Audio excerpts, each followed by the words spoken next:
చెప్పుకోవాలని నాకున్న అంత సమయం లేదు, అంత వీలు కావట్లేదు. కానీ మనసులో నేను ప్రతి ఒక్కరిని అతుక్కుంటున్నాను. మీరు ప్రతి ఒక్కరిని నన్ను ఆలింగనం చేసుకుంటున్నారు. అభిమానంతో ఉవ్వెత్తున కాంగ్రెస్ పార్టీని లేపాలని మీరు ఉవ్విళ్ళూరుతున్నటువంటి సంగతి నాకు అర్థమవుతుంది. అందుకు నా ధన్యవాదాలు, నా సంతోషం వ్యక్తపరుస్తున్నాను.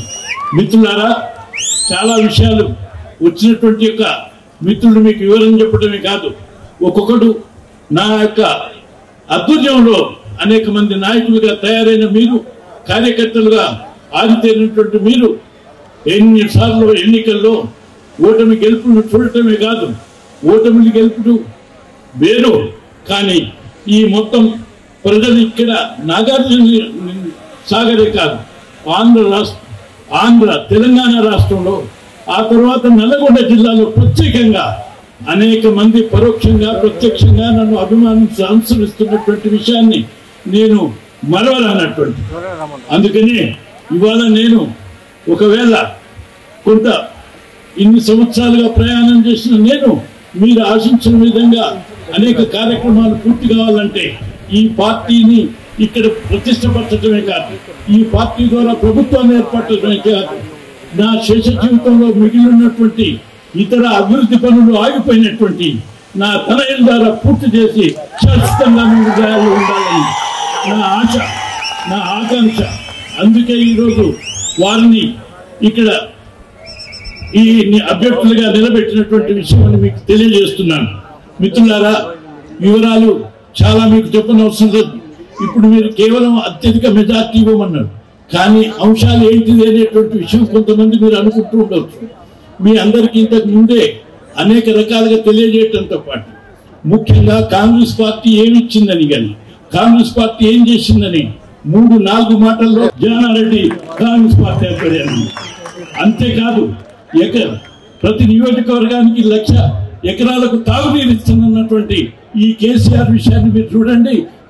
అది కట్టిన కాళేశ్వరం కొట్టుకుపోయే పరిస్థితి. కానీ జానారెడ్డి గారి ఆధ్వర్యంలో అటు వివిధ ప్రభుత్వాల్లో ఈ నియోజకవర్గానికి 2,00,000 ఎకరాలకు పైగా సాగునీరు అందించింది కాంగ్రెస్ పార్టీ. తెలుగుదేశంలో పార్టీ నేను మంత్రిగా ఉన్నప్పుడు లిఫ్ట్ ఇరిగేషన్లు, శ్రీశైలం ఎడమ కాలువ, నాగార్జున సాగర్, ఇతర అన్ని. అంటే ఈ ఉమ్మడి ఆంధ్రప్రదేశ్లో కానీ తెలంగాణలో కానీ ఏ నియోజకవర్గంలో 2,00,000 ఎకరాలకు సాగునీరు లేదు అనేటువంటి విషయం ఒకసారి మన ఉత్తమ్ కుమార్ రెడ్డి గారు ఎప్పుడైనా సమీక్ష చేసి మళ్ళీ ఒక సభలో మీ ప్రజలందరికీ తెలియజేస్తారు. మన ప్రత్యేకం, మన నాగార్జున సాగర్ ప్రత్యేకతను అని మీకు తెలియజేస్తున్నాను. ఏదేమైనా మీరందరినటువంటిది టన్నెలను పూర్తి చేసి శ్రీశైలం ఎడమకాలువ ద్వారా గ్రావిటీ ద్వారా నీరు రావటం, నెల్లికల్ లిఫ్ట్ ఇరిగేషన్ మొదలుపెట్టి 15 ఏళ్ళు ఊరదించి ప్రజల్ని మోసం చేసిన ఆ ప్రాజెక్టుని సత్వరం పూర్తి చేయడానికి ఈ సంవత్సరం 200 కోట్ల రూపాయలు నెల్లికల్ లిఫ్ట్ ఇరిగేషన్ మంజూరు చేసి ఫేజ్ 1 సత్వరం పూర్తి చేయడానికి సత్వర చర్యలు తీసుకుంటున్నారు. చేయవలసిన అవసరాన్ని గుర్తు చేస్తున్నాను. అంతేకాదు చెడిపోయిన మరమ్మతులు ఉన్నటువంటి లిఫ్ట్ ఇరిగేషన్లన్నీ పునరుద్ధరించి అన్ని ఎకరాలకు సుమారు 35,000 ఎకరాలకు నీరు సమృద్ధిగా ఇవ్వటానికి కృషి చేయమనేటువంటిది చేయవలసిన అవసరాన్ని గుర్తు చేస్తున్నాను. అంతేకాదు నేను ఒకవేళ పదవిలో ఉన్నా లేకపోయినా మీ హృదయాల్లో ఉండి రోజు మీకున్న సమస్యల్ని మీ హృదయాల్లో ఆ అభిమన్యుడు కడుపులో ఉన్నప్పుడు ఏమేమి చెప్తున్నదో, అమ్మ అనే ఎట్లా ఉన్నదో అట్లా మీరు ఏమేమి అనుకుంటున్నారో అన్నీ వింటున్నానని చెప్పి మీ అందరికి మనం చేస్తున్నాను.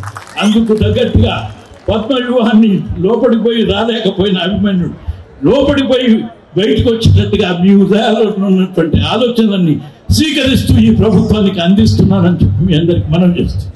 అందుకు నేను నా మాటలు ఉపన్యాసాన్ని ఇంకా పొడిగించకుండా ఇంకా మిత్రులు ఇక్కడ ఉన్నటువంటి వాళ్ళందరికీ అన్యదా భావించవద్దు. ఇప్పటికే చాలా రాత్రి అయింది. అందుకని ఇంకా 2-3 మాట్లాడించి మన ఇన్ఛార్జ్ ఈ పార్లమెంటుని గెలిపించడానికి రాత్రింబవళ్ళు కృషి చేస్తున్న మన ఉత్తమ్ కుమార్ రెడ్డి గారికి ఎక్కువ సమయాన్ని అందించవలసిందా మీ అందరి తరఫున నేను విజ్ఞప్తి చేస్తున్నాను. అదేవిధంగా ఇక మన ప్రత్యేకత అనేటువంటి విషయం నా ప్రత్యేకతలను చాలా చూపించినారు. నేను ఒకనాటి రోజుల్లో మీ అందరి మీరు ఎవరు ఇక్కడ ఓట్లే ఇప్పుడు మీరు మూడో తరం ఇక్కడ ఓట్లు వేసే వాళ్ళందరూ నాకు మూడో తరం, కొందరు నాలుగో తరం. దేవరకొండ ఎమ్మెల్యే బాలు నాయక్ గారిని సాధారణంగా వేదిక మీదకి ఆహ్వానిస్తున్నాం. అదే ఇది ఒక విచిత్రమైన సంగతి. భారతదేశంలో